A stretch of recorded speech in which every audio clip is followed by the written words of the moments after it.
Chers amis de TV Liberté, bonjour, bienvenue pour cette nouvelle édition du Plus d'éléments. Pour m'accompagner sur le plateau, j'ai le plaisir de recevoir François Bousquet. Bonjour François. Olivier. Rodolphe Carte, qui est maintenant devenu un habitué de ce plateau. Bienvenue Rodolphe. Bonjour Rodolphe. Patrick Luzinski, bonsoir, notre Olivier. Directeur artistique, et Christophe Lafosse, Christophe-André Maxime, pardon. Nous allons vous présenter le dernier numéro de notre revue. Alors une, vous voyez, je la montre, les 500 imposteurs les plus néfastes. Alors c'est un numéro très riche qu'on va vous présenter. On va commencer peut-être par un sujet brûlant comme les abribus qui ont brûlé dans nos banlieues il y a quelques semaines, il y a quelques mois, puisqu'on a consacré, vous avez coécrit avec Pascal Esric, une sorte de grand article un peu pour mettre au point, faire le point un petit peu sur ces émeutes qui ont été quand même, pour beaucoup d'entre nous, une sorte d'événement historique et un événement révélateur. Les médias en ont peu ou prou parlé, souvent mal, ont essayé de mettre le tapis sous la poussière, si je puis dire. Parce que le titre de l'article, c'est l'avant-guerre civile. Oui. Alors vous reprenez le titre d'un livre, voilà. D'un livre remarquable et prémonitoire qui avait été écrit par Éric Werner à l'âge d'homme, qui s'appelait l'avant-guerre civile. Du même Éric Werner, il y a l'après-démocratie, il a le génie des titres. Slobodan Despot l'a réédité chez Xenia. Le livre est épuisé malheureusement. Nous, on va éditer à la rentrée d'autres livres de Werner, mais je vais voir avec lui pour le rééditer. L'avant-guerre civile, pourquoi ? On prend un peu le contre-pied. Plus Pascal Esric que moi en réalité, du papier de Mathieu Bock-Côté, qui est un des premiers papiers à chaud de réflexion de fond, en disant ça n'est pas une guerre civile. C'est tout ce qu'on veut, c'est une guérilla, c'est l'avant-garde d'une 5e colonne étrangère, etc. Mais ça n'est pas une guerre civile. Or, néanmoins, c'est quand même un processus assez endogène, c'est-à-dire qui est propre à la France. C'est pas un processus exogène, c'est propre à la France. Donc évacuer cette question de la guerre civile, et la mettre sous le tapis aussi rapidement, c'est peut-être aller un peu vite et faire l'économie du problème qui est le nôtre. À défaut de parler de guerre civile, je crois d'ores et déjà qu'on peut parler d'avant-guerre civile, avec les nuances du terme qui s'imposent. Toujours se rappeler, bien sûr, de la mise en garde de Julien Freund. C'est l'ennemi qui vous désigne. Là, une fois de plus, après l'attentat contre Charlie, les attentats contre le Bataclan, etc., contre le Stade de France, l'ennemi, une fois de plus, nous a désignés. Il y a eu très peu de réflexion, je trouve. Donc, je fais un papier plutôt de fond. Alors, évidemment, je suis toujours jugé parti. On s'intéresse à tout ce qu'il y a d'hybride dans les nouvelles insurrections urbaine, mélange de drogue, d'économie de la drogue, puisque Naël, on le rappelle à tout le monde, c'est une demi-heure de course-poursuite. Donc c'est Fast and Furious, 12, 13, 14, c'est ça, Fast and Furious, avec une Mercedes qui est sous-louée qui est sous-louée en Pologne. Donc en réalité, on n'est pas vraiment dans la misère. Moi, je pense même qu'on est dans une post-misère. On a une lecture misérabiliste, c'est le misérable de Victor Hugo, mais c'est même plus Victor Hugo aujourd'hui, c'est la Gili. Voilà, c'est la Gili qui a été pris du jury à Cannes en 2019. Je suis pas sûr que ce soit une grille de lecture qui soit opératoire. On est vraiment dans un monde de la post-misère. Mais simplement un tout petit mot dans le prochain numéro d'éléments, mais pas celui qui est en kiosque, donc pas celui-là, mais le suivant, à la rentrée. On va revenir, j'espère, en profondeur. Moi, j'ai en tête l'article de Baudrillard sur la première guerre d'Irak. Les plus jeunes d'entre vous ne s'en souviennent pas, mais c'est la guerre du Golfe n'a pas eu lieu parce que c'était une guerre par écran interposé. Et moi, au bout de 5 jours, on peut dire que les émeutes n'ont pas eu lieu. Les émeutes ont disparu des écrans radars au bout de 5 jours. On est passé, l'agenda médiatique est passé à autre chose. Donc on ne va pas, une fois de plus, interroger le phénomène des émeutes. Alors, elles ont été énormes. Elles ont été énormes. Selon Brochant, ex-patron de la DGSE, qui fait des excellents entretiens dans le Figaro Vox depuis 3-4 ans et nous alerte sur les questions migratoires, il y avait de 100 000 à 200 000 émeutiers. C'est sûrement une estimation faible en plus. On n'a jamais vu ça. On a évoqué la commune, mais la commune, c'est pas vrai. La commune, c'est quand même très circonscrit. C'est un phénomène quand même parisien. Là, au contraire, Fourquet l'a montré, ça recoupe. La géographie des émeutes recoupe la géographie de l'immigration. Donc elle est très éclatée. Mais simplement, la chose qui me frappe, c'est que les émeutes n'ont pas eu lieu. Voilà. Bien sûr, alors il faudrait parler, d'ailleurs, chacun peut intervenir, je donnerai peut-être la parole d'ailleurs à Rodolphe Carte, de deux choses. D'abord, le profil des émeutiers. Dans votre article, vous parlez de révolte des zombies. La gauche, dans le déni, évidemment, enfin le sous-gauchisme, est-ce que c'est encore une gauche ? C'est, à mon avis, autre chose. Veut absolument avoir son substitut de prolétariat. Donc elle voit dans les émeutiers des révoltés. Avec une conscience de classe, puisque Mélenchon a même parlé des émeutiers comme des agents de lutte des classes. Ouais. Et vous parlez de la révolte des zombies. Quand on voit le profil des émeutiers, leur goût vestimentaire, les magasins qu'ils attaquent, ils brûlent des écoles, ils brûlent des médiathèques, il y a quelque chose de profondément nihiliste. Est-ce que vous pourriez en parler un petit peu ? Rodolphe a fait, sur la question des zombies, en effet, c'est un côté mort-vivant, puisqu'ils sortent la nuit, parce qu'ils parlent de manière onomatopéique, parce qu'ils sont hyper violents, et parce qu'ils sont dans des processus inexorables, irréversibles, on ne peut pas les rattraper. Mais Rodolphe, on a produit un papier de fond sur cette question-là, et c'est Rodolphe qui l'a écrit. Oui, un des constats qu'on peut faire sur ces élections, enfin sur ces émeutes, je veux dire, c'est l'absence de convergence des luttes. On a bien vu toute l'unanimité de la gauche, de ELV à la FI, à la France Insoumise, courir derrière justement tous ces émeutiers, avec justement cette expression chez Jean-Luc Mélenchon de lutte des classes, alors que c'est beaucoup plus profond que ça, entre guillemets. C'est vraiment une réflexion de surface, parce qu'on a aussi la notion des réseaux sociaux qui rentre en jeu. Il y a aussi la notion ethno-culturelle, je veux dire, là, qui est, faut vraiment être le roi et nu, j'ai envie de dire. Et puis Mélenchon a vraiment encore envie de s'aveugler. Et moi, ce qui m'a assez intéressé, c'est plutôt par rapport à l'historique vis-à-vis des mouvements, ouvriers ou de révolte. C'est qu'à l'époque, par exemple, déjà chez Engels ou chez Marx, la gauche a essayé de penser ces questions en disant, est-ce que c'est, ce lumpenprolétariat, comme on pouvait l'appeler à l'époque, pouvait, entre guillemets, est-ce qu'il était un allié ou alors un ennemi, justement, du corps social, de ce genre de choses. Et à l'époque, les penseurs socialistes ont un constat, je veux dire, sans appel dessus. Pour eux, c'est vraiment des ennemis, parce que, entre guillemets, c'est des gens qui peuvent se vendre au plus offrant. On est quasiment dans un esprit de condottière, un peu. Et on l'a très bien vu pendant ces émeutes. On était dans le pillage. Ah oui, oui. Donc oui, voilà, oui, parce que condottière, il y a un côté romantique, esthétique. Voilà. Là, on est. On est chez des nervis qui font penser tout à fait aux casseurs de grève qu'il pouvait y avoir dans la pègre. Exactement. La pègre américaine. Mais par contre, on a quand même, je trouve, dans cette tentative entre guillemets de la gauche pour arrimer tout ce mouvement derrière eux, on retrouve un peu en filigrane vous savez, la circulaire Terra Nova de l'époque où justement à partir de 2008 la gauche va se repenser complètement en disant il faut abandonner les classes populaires ouvrières enracinées de souche. Ces gens-là votent à l'extrême droite. En plus, la masse industrielle commence à se réduire aussi. Aujourd'hui, notre électorat, il est ailleurs. Il est sur cette collaboration entre les classes moyennes urbaines quasiment bourgeoises et ce lumpenprolétariat donc islamisé et des banlieues. Est-ce que vous pensez qu'il y a, d'ailleurs peut-être que vous pouvez aussi y participer mes amis, un calcul électoraliste. Le calcul électoraliste de la FI est assez clair. On veut absolument rattraper cette masse d'origine immigrée, franco-immigrée, des banlieues. Mais au bout du compte, les gens des banlieues ont souffert aussi de ces émeutes. Est-ce que c'est pas un mauvais calcul ? Ou est-ce que c'est pas plus profondément quelque chose d'idéologique ? Il y a une fascination pour la Caïra chez cette sous-gauche. Oui, ça après c'est comme je veux dire, c'est dans la suite de cette circulaire Terra Nova. On est on va dans l'aplaventrisme devant les minorités, ce genre de choses. Et après, comme vous dites, moi je pense que c'est une voie de garage. Bon, on verra bien, parce que la démographie, par contre, va dans ce sens. Mais est-ce qu'ils arriveront, entre guillemets, à faire voter ces masses pour eux ? Ça, c'est une autre question. Oui, parce que... Non, je pense que le calcul de Jean-Luc Mélenchon et les filles, c'est que, de toute façon, c'est les seuls. Ils ne peuvent voter que pour la France Insoumise, ils ne vont pas voter pour quelqu'un d'autre. Donc, de toute façon, ça sera tout bénéfice pour la gauche. Le gros souci qu'on a, et Pascal Esséric l'explique un peu, c'est qu'en essayant d'enquêter sur ces émeutes, on ne sait pas à qui on a affaire. Le gros souci, tous les contacts que Pascal Esséric a pu avoir au niveau des chercheurs, au niveau de la police, etc., nous n'avons quasiment pas de statistiques sur ce qui s'est passé. Et on n'en aura pas. De toute façon, on ne compte pas les sortir. C'est un tabou et il n'y a pas les enquêtes qui sont faites là-dessus. Donc on ne sait pas à qui on a affaire. On a bien vu que l'extrême gauche, à un moment, a essayé d'envoyer un peu ces jeunes. Ça n'a pas marché parce qu'eux, ils préfèrent péter le magasin Nike que la banque de la BNP. Ils s'en foutent de la banque BNP, c'est pas leur truc. Le magasin Nike, ils peuvent faire quelque chose. Donc on a affaire à une population qu'on ne connaît pas. Et ça va être le gros souci aujourd'hui du gouvernement et des prochains gouvernements, c'est que c'est une émeute qui peut revenir très rapidement et qui peut disparaître parce qu'on n'a toujours pas expliqué pourquoi elle a disparu au bout de 5 jours. C'est les dealers peut-être qui ont... Il y a de tout. On parle de ça, mais on n'en est pas sûr. Est-ce que la religion a eu un... On a dit pendant très longtemps que la religion tenait les quartiers. J'ai pas l'impression non plus. Donc là, il y a un grand mystère de ce qui s'est passé. On ne connaît pas les émeutiers, on connaît quand même massivement leur origine ethnoculturelle quand même. Ce que veut dire Patrick, c'est que on a fait le papier à deux avec Pascal. Mais Pascal s'est intéressé à la hiérarchie policière, donc on a des contacts. Et ce qui ressort, en effet, c'est que on a un outil statistique qui est frappé de péremption.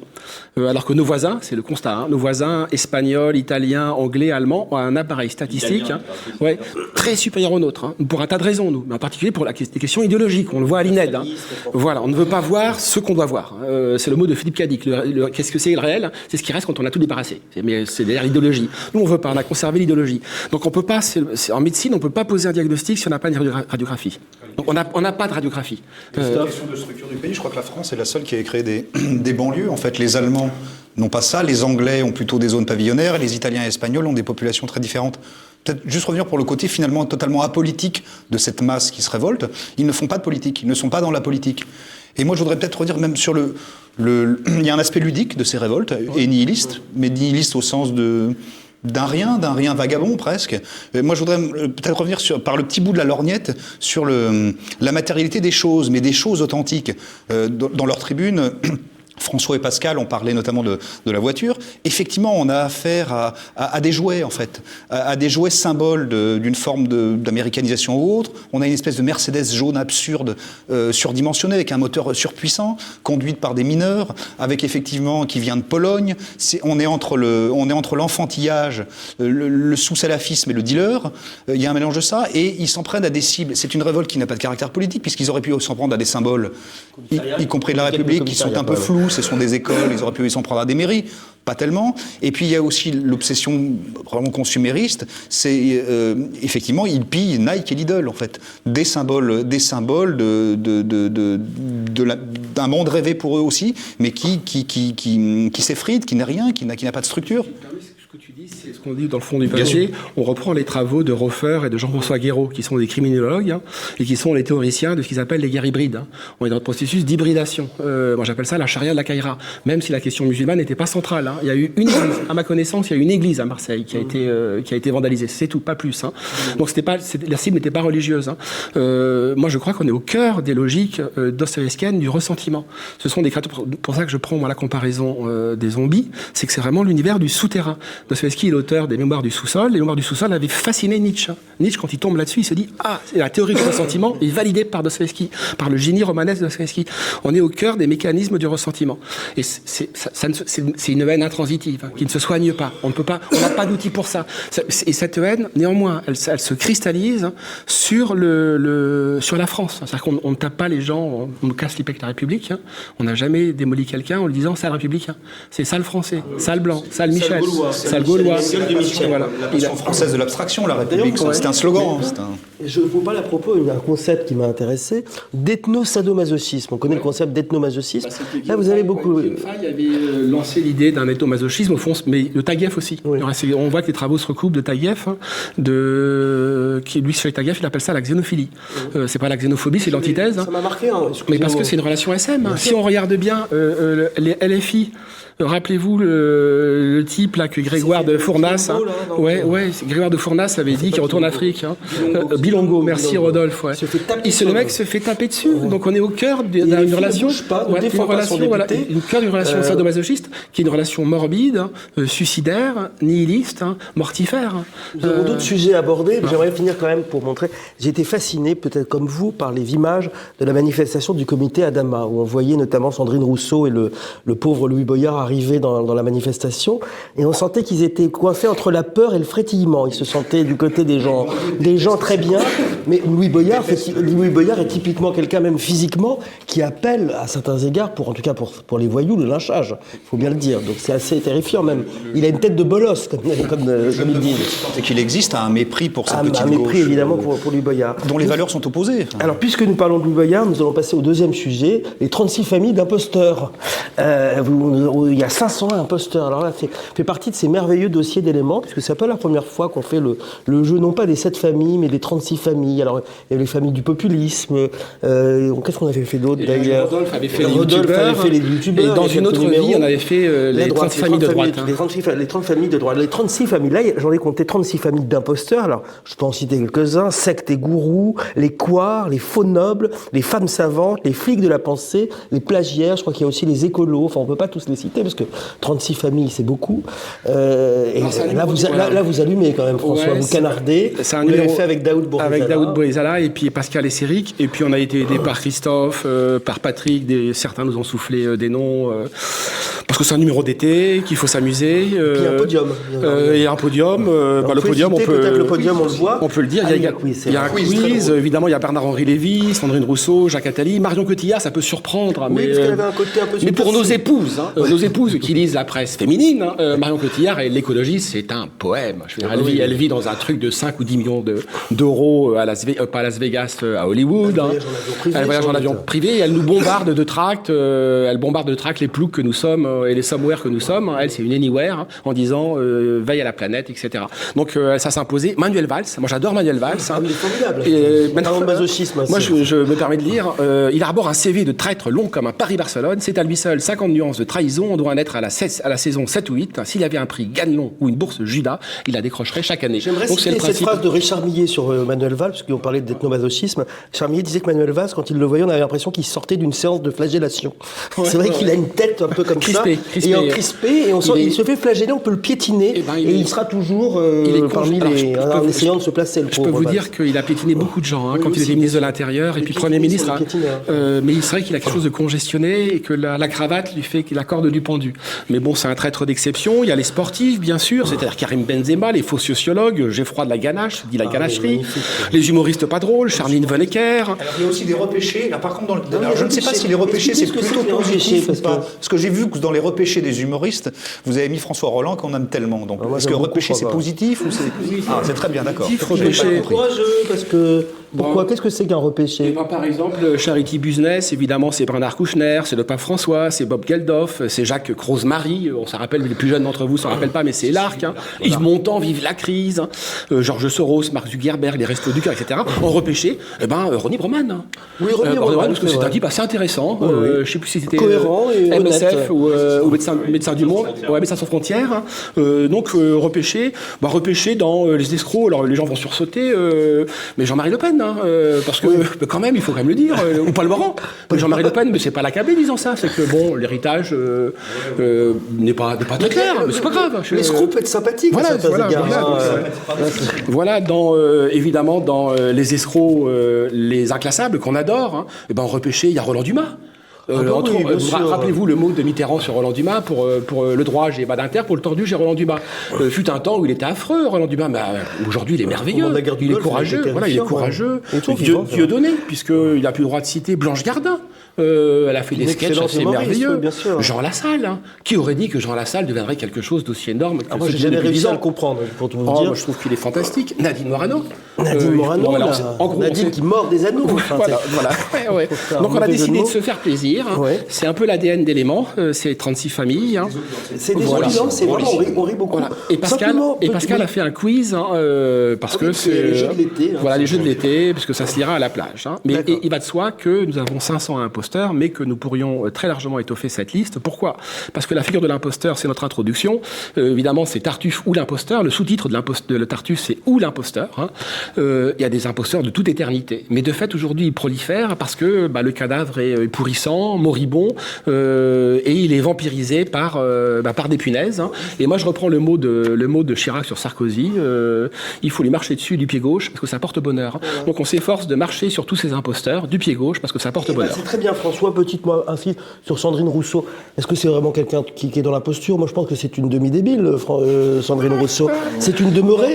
Non, c'est une arriviste. La manière dont elle a plombé tous les... Quand on l'écoute, on est accablé par la manière dont elle a plombé Julien Bayou, tous les hommes, en disant que c'était des violeurs ou des harceleurs pour faire le vide et conquérir Europe Écologie Les Verts. Non, c'est un peu comme Chirac. Chirac, on disait qu'il était con et sympa. En fait, on disait dans son entourage, non, il n'est pas con et il n'est pas sympa. Et c'est l'inverse. Méchant stratège. Nous allons passer maintenant à un sujet beaucoup plus peut-être émouvant, et vous appelez Christophe, et vous avez choisi de traiter de Saint Christophe. Eh bien oui, Alors le titre m'a intrigué, le colosse en guimauve. Oui, alors j'ai Christophe, il n'est pas un saint comme les autres, puisque, je vous cite, Oui. le seul géant parmi les saints et le seul saint parmi les géants. Alors oui, absolument. Alors c'est une figure, Saint Christophe, c'est le numéro d'été d'Éléments. Alors Saint Christophe est le saint le plus populaire de l'Église catholique, en fait, et il est fêté en France, je crois, le 21 août, et dans le reste des autres pays au mois de juillet. Voilà, donc on a une particularité. Ben, c'est une grande figure populaire, d'ailleurs tellement populaire que l'Église catholique l'a un peu ravalé au second rang. C'est un saint auxiliaire parce qu'il n'est pas assez chic, pas assez culturel, un peu effectivement grand colosse qui porte le Christ, mais qui, j'utilise l'image de la guimauve, qui correspond d'ailleurs aussi à la plante de Saint Christophe, qui est une image de douceur, de parentalité, de transmission. Alors Saint Christophe, on est entre un peu le mythe et la légende. C'est une légende et un mythe qui viennent du Moyen-Orient. Saint Christophe, c'est une figure, en fait, c'est un peu aussi le dieu du passage, le dieu des morts, c'est Anubis. Il est souvent représenté par une tête de chien. C'est un peu il est païen à l'origine, il a une image de païen un peu rusto, comme le chien, un chien réprouvé. D'ailleurs, son nom à l'origine s'appelle le réprouvé. Et puis, il est quand même martyr de l'Église, hein, avec un épisode qu'ils l'ont raconté où il a un supplice de flèches, etc. Donc, c'est une figure extrêmement populaire. C'est un passeur. Il y a une production iconographique qui est énorme. Et puis, c'est le saint protecteur d'un peu tout le monde. Alors, on peut faire une litanie. C'est le saint patron des voyageurs et des soldats, mais de tout ce qui a un rapport à la transmission, à la culture au sens aux paysans du terme. Juste comme c'est un numéro d'été aussi, donc s'attacher un petit peu aux images. Je remercie Patrick qui nous a mis 2 belles images d'illustration. Il y a un tableau de Maurice Denis, le Grand Villet, un très beau Saint Christophe portant le Christ, et puis l'image qui est une photographie d'une reproduction d'un immense Saint Christophe de 12 mètres de haut, qui est le plus grand d'Europe, je crois, en Alsace, dans une abbatiale à Wissembourg, qui est superbe. Voilà, donc une figure à la fois très populaire, très émouvante. Jung en a parlé énormément, Freud s'est intéressé à cette figure. Voilà, Saint Christophe, c'est au cœur de l'été, Saint Christophe qui nous protège. Il y a un petit slogan, c'est qu'on voit parfois sur les murs des églises, regarde Saint Christophe et va-t'en rassurer. Eh bien, merci pour cette belle évocation ces figures. Nous sommes aussi attachés à un certain christianisme populaire, à Éléments, un catholicisme populaire. D'un très joli petit livre de Madame Bonardel, je crois, à la rencontre de Saint Christophe chez Guîtres et Daniel paru l'an dernier, qui est un petit livre pas très gros, avec des illustrations superbes. Voilà. Merci, cher Christophe. Moi, pour terminer cette émission, j'aimerais évoquer, puisque c'est un peu le sujet de ma chronique, dans le numéro d'Éléments, la figure de Pierre Gripari, que certains d'entre vous connaissent, que d'autres malheureusement ignorent, puisque Gripari aujourd'hui est ensablé. Son œuvre, qui comporte plus d'une 50aine de livres, alors les parents connaissent peut-être la part de son œuvre pour la jeunesse, hein. On pourrait citer les contes de Larry Propa, les contes de Larry Proca, de la Folie Méricourt, etc. Mais il faut redécouvrir aussi ce grand héritier à la fois de Marcel Aimé et du romantisme allemand qu'était Gripari, cet auteur à la fois subversif et souvent très drôle, il faut bien le dire. Il a été longtemps publié par les éditions de l'Âge d'Homme, et malheureusement, depuis que les éditions de l'Âge d'Homme se sont enlisées dans le véganisme, eh bien Gripari, et c'est pour ça d'ailleurs que j'ai consacré ma chronique à ce grand auteur qui m'est cher, Gripari, sans sable. Alors, il y a des projets. Saluons d'abord les amis de Pierre Gripari, hein, qui viennent de sortir de leur dormition pour publier un nouveau numéro de leur bulletin. Et il faut lire Gripari, et j'espère que des éditeurs, je lance un appel aux éditeurs, je crois que la Nouvelle Librairie a le projet. Tu peux en dire un mot, François ? On doit sortir à la rentrée une parabole génialissime de Gripari, qui avait été rééditée par l'Âge d'Homme en poche. D'ailleurs, ça s'appelle Patrouille du Comte, préface d'Alain Pocard. La Patrouille du Comte, qui a été écrite en 83, me semble-t-il. C'est un livre qui est fascinant parce que prémonitoire sur le politiquement correct, le wokisme, toutes les formes de liberticide aujourd'hui de musulmans. De la culture et de la littérature. On donne l'idée de Gripari qui est géniale, c'est qu'il y a une patrouille qui rentre dans les contes pour faire la police dans les contes, c'est-à-dire éliminer tout le reliquat religieux, les rois, les reines, les princesses, les ogres, pour faire un univers complètement lisse, égalitariste, tel que les woke le fantasme aujourd'hui. Ça a été écrit il y a 40 ans de cela, en 83. Donc on doit le sortir en septembre-octobre, pour peu qu'on s'entende avec les ayants droit. Il y en a 4, mais ça devrait se faire. Eh bien, excellente nouvelle, cher François. Je vous dis à bientôt, chers amis téléspectateurs de TV Liberté. Nous nous retrouvons, je crois, au mois de septembre, dans 2 mois, pour une présentation du nouveau numéro d'Éléments, du prochain numéro d'Éléments. D'ici là, vous aurez le plaisir de retrouver notre ami Patrick Luzinski pour cette année-là. À bientôt, au revoir, et puis surtout bonnes vacances, mais restez sur TV Liberté et soutenez TV Liberté. Au revoir.